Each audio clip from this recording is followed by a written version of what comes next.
Now, the Kwara State House of Assembly has urged Governor Alhaji Rahman AbdulRasaq of Kwara State to suspend the affected local government bosses pending the completion of investigations into allegations of misappropriation of funds. And also, Imo State Governor Emeka Ihedioha has fired the chief executives of all statutory boards and parastatals, even heads of commissions, corporations and agencies, as well as appointees, political appointees. So the question is, why the sudden need to overhaul the heads of important, boards and agencies, MDAs? Do we smell a conspiracy at play? And do they even have the right to do this? Let's discuss. Obi Ajebo is still in the studio. She's a legal practitioner. I want to start with the question. For the local government bosses being sacked, does the governor have the constitutional right to do so? No, what the governor is suffering from is withdrawal symptom. They've been exercising rights that they did not have, and it's difficult for them to understand that they don't have those rights. Section 7 of the 1999 Constitution talks, Section 7 subsection 1 talks about the autonomy of local governments. So there are three tiers of the federal government, state and local government. And Section 71 is so clear-cut on the autonomy of it. But there's also the people who make excuses and say, well, local governments are not so, are an appendage to the states. So why are they asking for this autonomy? You know, the Constitution doesn't necessarily give them that power per se. But I have also read that part of the Constitution where there's certain clear-cut duties for local governments, but does that amount to an autonomy of sorts? The Constitution specifies autonomy. It specifies autonomy. Although what brings all this confusion is, and around 2010 or during the time of Jonathan, there was a State and Joint Local Government Act. Yes, I remember that. Which meant that states and local governments shared one purse or something of that sort, one account. Yes. Which is what was bringing all the things. But since we are pushing for true federalism.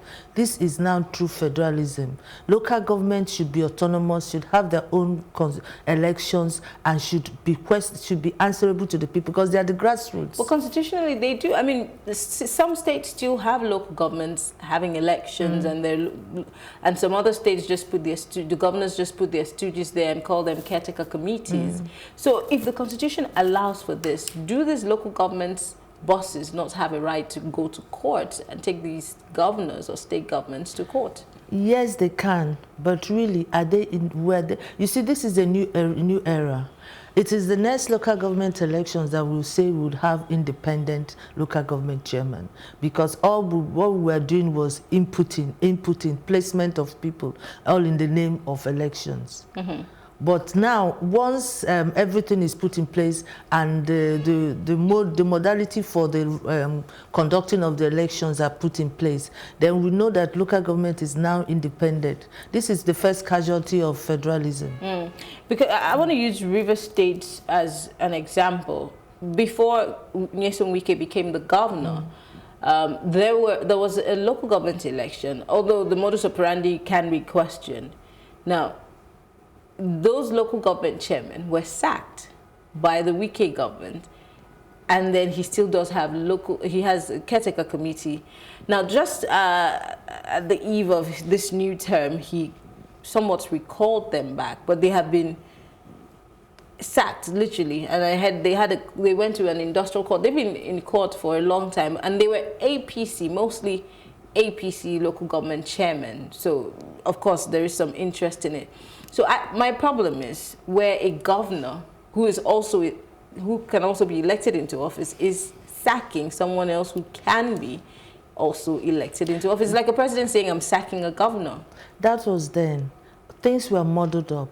This is the first unraveling we're having in Nigeria. This is the first unraveling. It is now that we now know what trajectory it will take. I'm trying to understand, if it's in the Constitution and their rights are boldly stated there, why are we letting this happen over and over again? And we're saying, oh, well, now we know. So what are we going to do about it? Like I told you, there are laws. It is the effectiveness in pressing home those laws that happens. There wasn't the will. Now there's a will. The government has woken up and says local governments have to be autonomous. And the beautiful thing about it is that they don't have immunity. So if they mess up, you can just quickly. But that also can be used as a tool against them doing their work effectively. But you may start having spurious petitions against them. And allegations against them. And let's come back to the local government chairman and the ones who are the ones in Kwara who are affected by some fraud allegations. I'm going to sound like a broken record. Yes, in Nigeria, we have allegations, the cases where people are accused of one crime or the other, and they hardly step down from their offices.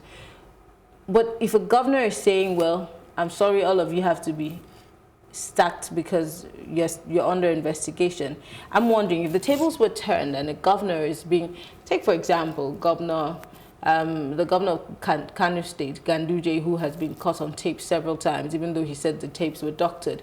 Would they do the same thing? Would they like to be treated in the same way that they're treating these local government bosses? And I'm not in any way trying to say that they're guilty or not guilty, but we're saying they're accused. So yes, they might be guilty, they might not be guilty, but why tell them or why say you all need to go home, I'm sacking you?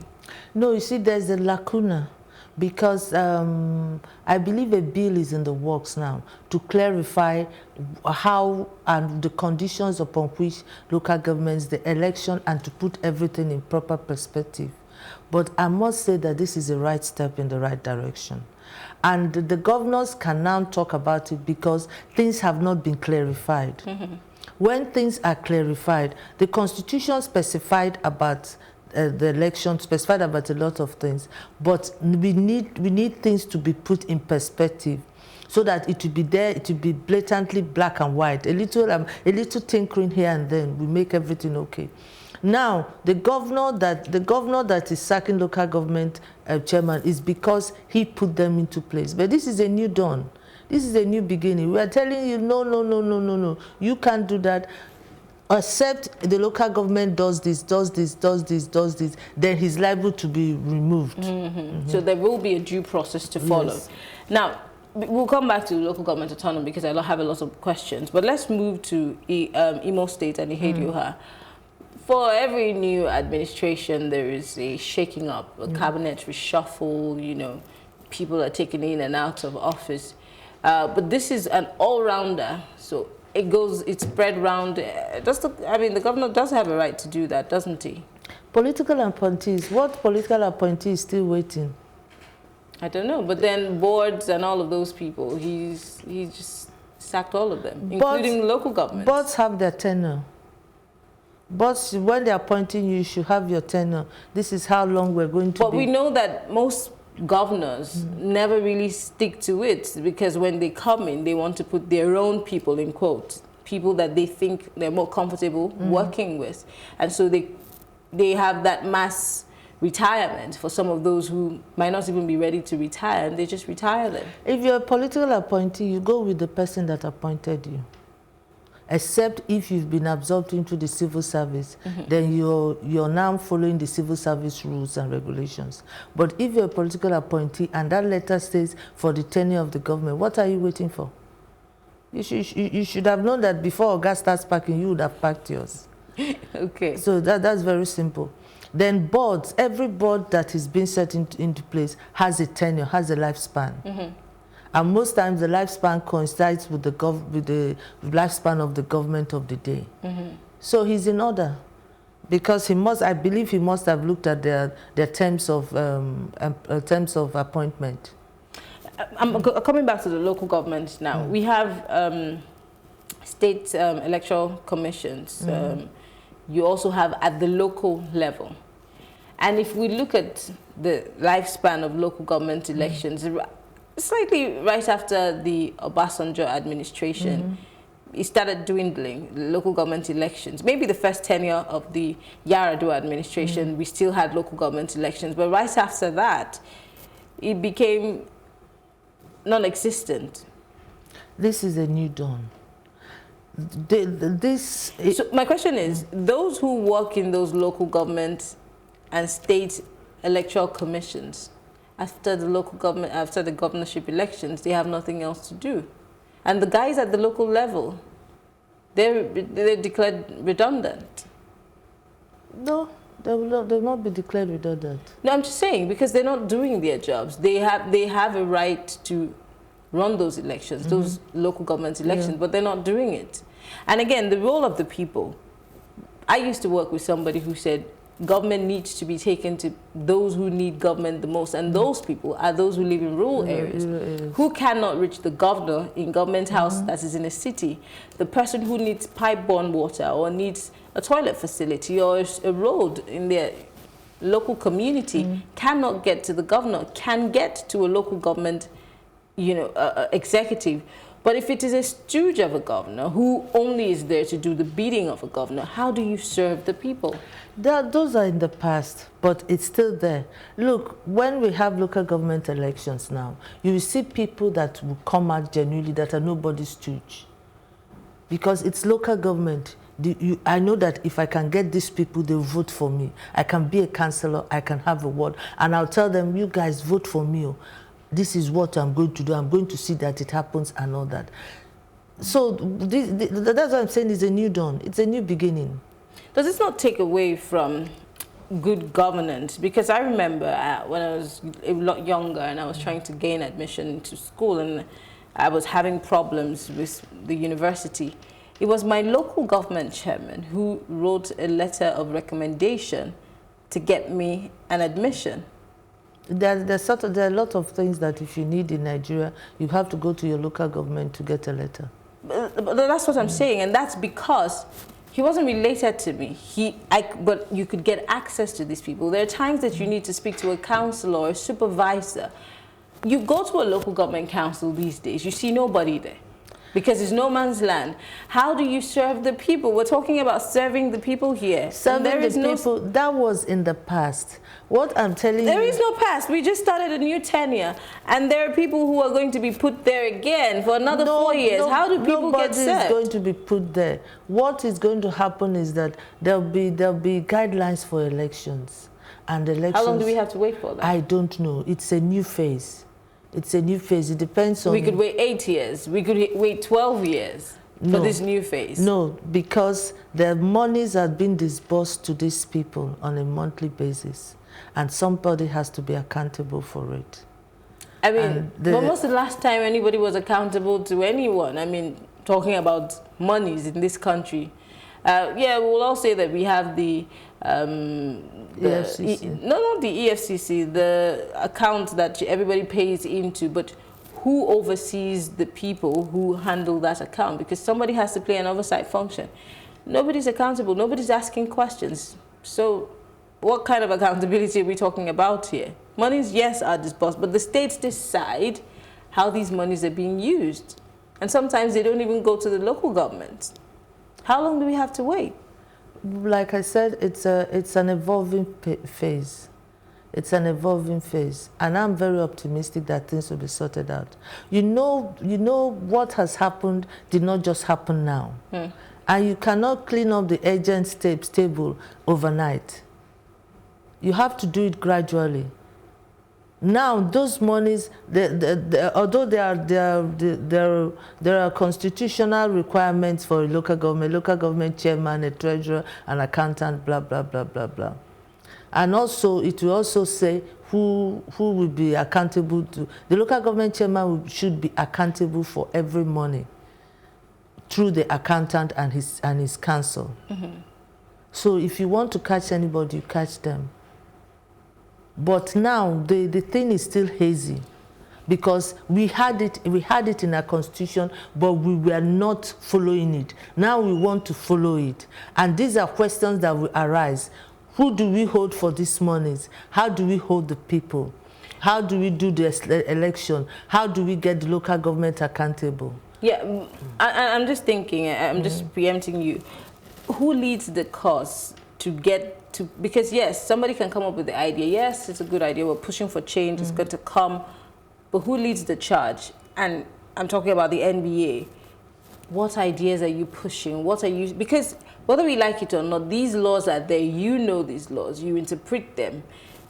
How the average Nigerian might not even know what the law says about local government autonomy or the rules or the job, the clear-cut duties of a local government. But we have the NBA, we have the lawyers who are supposed to be charging this cause, but we really don't hear from you. And the president last year or so, when he went to your NBA conference, said that, you know, the rule of law, the times that national interests can supersede the rule of law, and you all applauded him. So again, where does the NBA come in all of this? I was discussing on my forum. I said, you know, the NBA was shot a deadly blow during the time of Priscilla Kuye, and the NBA is just trying to recover from that bullet. And during the time of Aka Bashorun, we had a very vibrant NBA. But we'll get there. We just keep sounding like we will get there. How soon?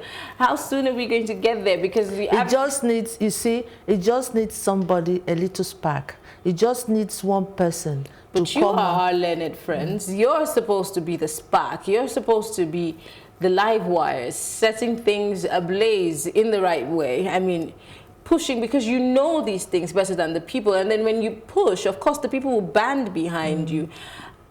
I must say that I don't see a very alive NBA, and I'm a bit disappointed. Now we're going into NBA politics. NBA is vibrant, but you must know that there are divisions. Like the last interests. The interest. The last election, there were people that supported Usoro, there were people that did not support Usoro. So there are different interests and beliefs and everything. But like I said, during the time of Priscilla Kuye, we had one MBA, we had a united MBA, and remember she fought until they released Obasanjo also. Oh no, Gani Fahmi. She fought until they released Gani Fahmi. That's the MBA I would like to see again. But now there's a lot of interest, a lot of this and that. But do you not think it's just a conspiracy theory? People have said that there's been a lot of division in trade unions, in labor unions, in civil society. They've become so politicized, and that's because politicians, according to this school of thought, have seen that division. They've taken advantage of it, and some people would even allegedly say they're funding it, and so there would never be a united front to push for the things that are of interest to the ordinary Nigerian. The way I see things should go now is, if you have a cause, spark the light and fuel it until it grows. Don't look for a body. There's a cause that is dear to my heart. I'm fueling it, I'm making noise about it, I'm talking about it, getting people interested. It's a cause that is dear to my heart. And I know that once it reaches a crescendo, everybody will hear about it and everybody wants to join because it's a good cause. Now, I know there are other lawyers, there are some of my friends. I've already told my friends that, look, there are 2 laws I would like them to pass for me, and that is to do with IVF and surrogacy. It's my cause, it's what I'm interested in. So if everybody takes what they're interested in and starts firing it up, then we'll all wake up. I said something to you in closing, by the way. I said something to you earlier on off camera. Now, from my takeaway from my visiting America and learning about their politics and civil society, I discovered that civil society runs America. In fact, when they sneeze, the government catches cold one way or the other because they have people problems and they deal with those issues. They know where to grab government. They know how to lobby and get things done. They speak up, they occupy. But in Nigeria, the case is different. Could it be that we went about civil society and pressure groups the wrong way? We call civil society NGOs, foundations. But there is a difference. There's a clear-cut difference because civil society is purely political. Yeah. But if you have an NGO that is dealing with rape, you're political too. One way or the other. You have to get the government to make certain laws that makes it really productive for somebody to rape somebody and get away with it. If you have a civil society that deals with battering women, it's political too. So likewise, the civil society I'm involved in is going to be political because it's a national issue, it's a national malice which needs to be handled. And I'm here to cry out, look, you guys, this thing is going down, let us change it. So quickly, before we go, what is your advice to Nigerians? Because we have all kinds of NGOs and civil societies, pressure groups. We have the Afenifere, we have the Arewa, you know. But are they really doing their jobs? And how do we make sure that we are doing the right thing and learn from those who have come before us and, you know, are doing the right thing and getting their governments to be accountable? Look at Hong Kong. They're still out there. Let me give you an example. You know the Land Use Act, the one that the former governor put, that brought, I was at home and I saw a bill of over 200,000. I was like, what? This thing shouldn't be more than 12,000, 13,000. So I started making noise. And a friend said, where were you when they were calling the town hall meeting? Where were you when they were saying people should meet? So instead of all of us sitting back and saying it's not for us, you can collect the number of your member of your House of Reps and write him a letter, send him an email, call him, insist on seeing him. There are some of my friends that have invited the members of their House of Reps to their estates and told them this is what they want, and they've gotten solution. So instead of us to sit back and say, government did this, we are the government. We have to now start taking the steps to say, okay, who do I report to? By the time you keep reporting, one day the man will say, this person's trouble is too much, let me answer the person. That's the system I want people to adopt. You don't have to be violent. Not at all. You don't have to be violent. You can send them an email, but their numbers are easy to get. If you make an effort, you can just Google or whatnot. So there are better ways to press on these demands than being violent, of course. There are better ways. There are better ways. And so we all have to, one way or the other, we all have to be active. We all have to be active. We have to get involved. Well, thank you very much, Obi Ajegbo. She's a legal practitioner and she's helped us to go through some of these issues that have legal backgrounds. Thank you very much for speaking with us. We've been looking at the election primaries fraud, which INEC had withdrawn a certificate of return from an Ondo lawmaker. And of course, what happened in Kwara and Imo State. Thank you so much, Obi, for joining us. We'll take a short break and bring you our plus package for today. And when we return, I'll be giving you my take.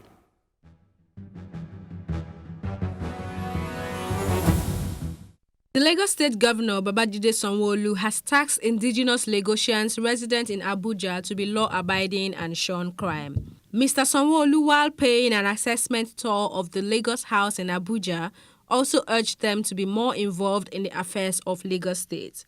He says his government has adopted an open-door policy and is willing to take suggestions aimed at moving Lagos forward. The moment they're living here, they're deemed to also be residents of Abuja. It's just for them to continue to be law-abiding, to continue to reflect the spirit of Lagos, to continue to be good ambassadors for the state, right? And our government is open. If they have suggestions or ideas, or they have things of worry, I'm in the liaison office, they can always come here, drop whatever suggestions they have for us, and it certainly will get to us, such that by the time they hear news about Lagos, it will be good news and it will be great things that they will hear about.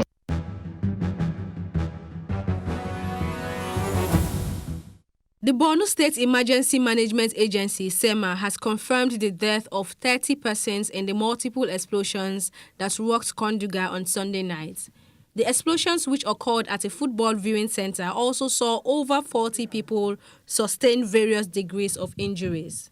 SEMA Director in charge of search and rescue, Usman Kachala, while paying a visit to the scene of the explosions, which occurred at Mandarari village in Konduga local government area, made a plea to the state government to upgrade the health facilities in communities outside Maiduguri.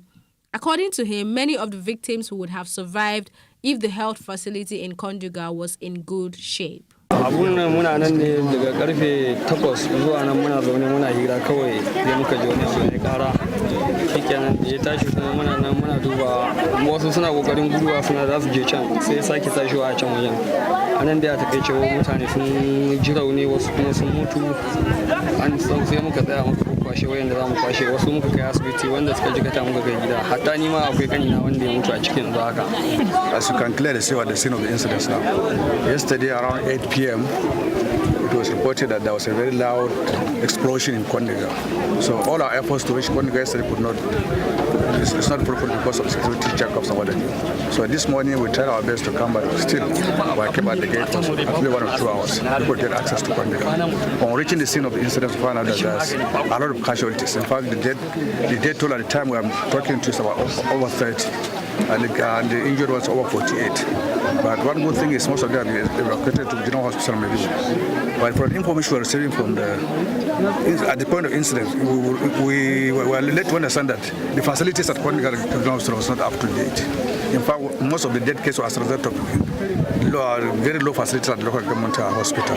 So we're now calling on the government to improve, to upgrade the hospital, put more facilities, etc. In case cases like this do happens. You cannot reach Maiduguri because of security reasons. If you stay here, the facilities are not up to date. So the main issue now is, one, the government to improve the facilities at the hospitals at local government level, and then also to talk with the security so that we'll get access. It's time for my take. Now, concerning the withdrawing of certificate of return, I think we have a win. It's high time we follow due process and stop allowing favoritism and tribalism to determine the decisions that we take in political or leadership roles. If a person wins and satisfies all preconditions, he or she be given the prize. Because even the Bible says, do not withhold the wages of the worker. So I also believe that Mr. Olalode Begudu's victory means that we can still have faith in the judicial system. Well, that's a win. And also, it's a new dawn, the beginning of a new era in most states as new governors have taken over.